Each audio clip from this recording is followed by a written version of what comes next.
I was just telling the boys off air because they didn't believe me that Marcus is really, really funny. He was hysterical, but in a very weird sort of way, because he's telling this story that you know is true, but doesn't happen to anybody. For the record, we believe anything Marcus says. Yeah. Anything he says about himself or anyone else, we believe.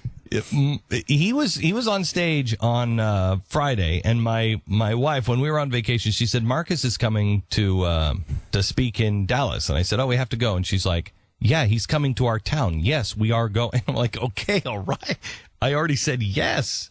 I think she was more afraid of him killing us than even I am at any given time. But so he was coming to town, so we drive out, and I've never seen him speak in that situation before. Seen him speak to small groups and everything else, and I know the story. He came out and he told the story about how he always says, hey, if you've served at all, stand up. And he said, there's one time he said, I was up in the Northeast, and I said, if you have served, stand up. And he said, there are 3,000 people in the room, not one stood up. And he said, I just looked at him and said, that's perhaps why you're losing. He said, so I've seen him speak in times like that, but I haven't seen him do his whole story.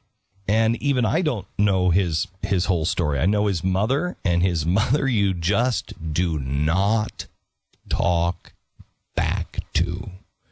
When Marcus first came to one of my shows, his mother was with him. Now, you know how afraid we all are of Marcus, of crossing Marcus. You just don't want to be on his crap list. And he came backstage and he was like, sorry, I'm late. Mama told me I had to finish my chores before I left. and she was looking at me like, you're damn right. And he finished them. And so he was talking about at 14 how he joined the Navy SEALs. Now you ask yourself, if anyone that you know at 14, at 25, has this kind of commitment. He said he went down the street there was a guy who lived on the outskirts of town, and he was a Vietnam vet, and he was known as a guy he'll train you to become special forces. And he's got a whole bunch of Green Berets that have gone in, special ops for the Marines and Navy SEALs. And if he trains you, you get in because you're tough enough. He was talking about the first day that he went out, and they knocked on his door, and he said, we'd like to be trained as Navy SEALs, me and my brother. And they're 14 years old. And the guy just says, be here tomorrow at 4:30, and slams the door. And they're like, okay, I think that went well. So they get off, and they come back, and it's like 4:25. He's like, don't want to be late. They're 4:25. They're walking in the street right in front of the guy's house, and he is out in the yard waiting for him, and he's pointing at his watch. And they're thinking, yeah, I know it's 4:25. We're early. And he's like, stop where you are. Don't you ever be late again. And they started to say, but it's 4:25. And he says, I told you to be here at 4:30 yesterday. Again, starting to think, yeah, well, we're here. It's 4:25. That means 4:15. Don't ever be late. And so he takes his shoe and he draws a line in the sand at the end of his driveway. And he says, listen to me. You're asking me to make you into SEALs? Oh, I'll make you into SEALs, but you have no idea what you're even asking, because I'm going to break you. I'm going to break you in every way. I'm going to sit here and I'm going to think of sadistic things to do to you every day to make you bleed, to make you cry to your mama, and I'm going to break you. You cross this line, that's the way it is. You don't want any of it, don't cross the line. And at the end of each day, you go home and you cry to your mama. But you come back the next day, no big deal, unless you cross this line and you ask for more. So make your decision, boys. They crossed the line, and the first thing he said was, you were late, drop and give me 400. Or I think it was 300. Drop and give me 300. So they get up to like 250, and they're out of sync. One's coming up, the other one's going down. And he's like, you're a team.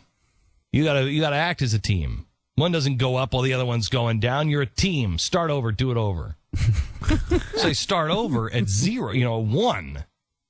They get up to about 200 again, and he's like, and Mark is saying he's throwing things at them. He's kicking them in the gut. He's swearing at them the whole time and just trying to make them break. They get up to 200. They're out of sync again. And he's like, do it again. Now, I got the impression they were like up to like 600 push-ups before they're just quivering. And the guy says, you quit now, you're going to always be a quitter. You're going to quit now, you might as well go home and brush your teeth with a gun. And Marcus was like, who says that to a 14-year-old kid? And he told him, go home, tell your mom, stop, you disgust me. Go home and tell your mom and dad what happened to you today and and how bad you were. Tell them that they failed and they should start over. I mean, tell me if this happened in another society. You'd sue him. You'd sue him. There would be a national story about how mean this guy was and how the mother would be out there with crying for her children that this happened to them. Be a lawsuit. The guy would be arrested. And for you know abuse. what happened?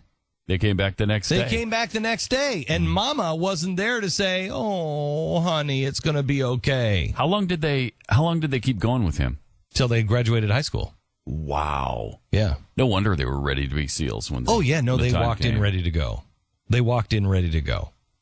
He was like they're really tough. And then when you hear, I mean, didn't he have them like carrying telephone poles down the street? And yeah, all they were that carrying stuff? telephone poles. He said, a few weeks into it or however long it was, he said, so my brother and I were running down the side of the highway carrying a telephone pole on our shoulder. I can't even imagine doing that. And he said something happened where they accidentally dropped it on some kid's head or something, and the kid needed stitches, and he was laying down in the ditch, tumbled down in the ditch, so they put the pole down to go down and get the kid in the ditch, and the guy who was training him, he's in a car, and he's following him on the highway. He pulls over, and he starts cursing and yelling at him and stuff, and they're like, dude, it was an accident, And he's like, an accident? I watched you do it. You just put the telephone pole down. Nobody told you to put the telephone pole down. They're like, but the kid's got to go see a doctor. Good. Then you keep the telephone pole on one shoulder and you put him on the other shoulder and you start running towards the hospital. Who told you to put the telephone pole down? Okay, perhaps maybe the mom could get a little upset at that one. Yeah, maybe. Understandably. The Luttrell family are about the only people I know who could handle that. My gosh. Is there any chance you would have been? I wouldn't have made it through the first 80 push-ups. I haven't done 80? Drop the zero off of that one for me. 8. Yeah. I don't know that I've done 400 push-ups in my life. Yeah. Combined. Certainly wouldn't have been back the second day. There's no way. I wouldn't have knocked on the guy's door. No. I wouldn't have knocked on the guy's door. But the point is there's a couple of things. One, I was thinking about it. That guy saved the Luttrell. You know that Marcus's brother is on his 12th tour? I thought did he not get out? No, he was going to.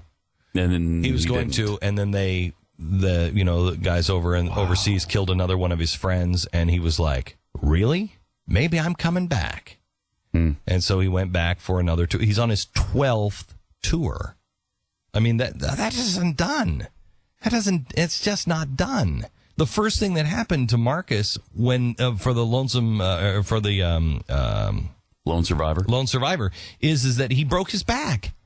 He did all of the stuff that that was the first injury. He broke his back. I can't even imagine. And he's like, yeah, I'm just throwing my friend over my shoulder and we're just going and we're sliding down hills. With a broken back?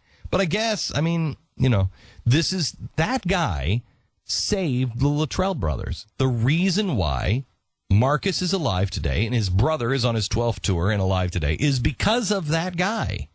And how many of us say to God, why are you putting us through this? Why are you doing this to us? You know what? Because God is making SEALs out of us.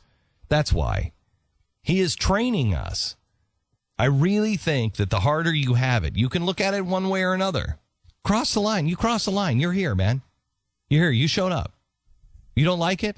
Turn around and go with your progressive friends or go with the people who don't really believe in the Constitution. Go, turn around, go with them. Go with them. Have a good time. You cross this line, you're in. Oh, my gosh. That's not me. What do you mean? I saw your iPad light up. Right there. That is It's me. right there. It's right in front of us. That is you. Me. That is me, but they took my iPad from me and did things to it. Oh, man. They did it, Pat. They did it. The mysterious they came. I can name, Was it Al Qaeda? Can we stop with the iPad noises on the air? I can name Does that names. sound familiar? Does that sound familiar It's at all? Pat. Wait, It's you're blaming did it. Pat? It's Pat. It's Pat that what? Pat did it. I did what? Pat did it. Pat did it. I did the sound. You did on your iPad. No, you didn't do the sound. You set it up. It's a setup. This is a phony scandal that's happening here. I want you to understand that. All right. So anyway, I think what's happening is God is just telling us, you've got to buck up. And I'm not trying to make things tough on you. I'm not just trying to be a mean guy. I'm going to save your life. Get committed. And all of the struggle that we're going to go through is for our own good. Just like all the struggle. I mean, at any time, they could have just hated that guy. But somehow or another, they kept it into perspective. And I'm sure there were days that they hated him. But they kept it in perspective that guy is going to save our life. Nobody in SEAL training or nobody in any kind of special forces training is talking. You might hate the guy during it, but in the end, and if you're smart early on, you realize you get the perspective. This guy's going to save my life. I don't know about you, but if I go to war, I don't want to get the weenie training. If I have to go to war, I want the hardest training because we lose more SEALs, I believe, in training than we do out on the battlefield. Why? Because they train them for anything. We're going through tough training, and it's going to get a little more difficult. But it will be for our own good, so we survive.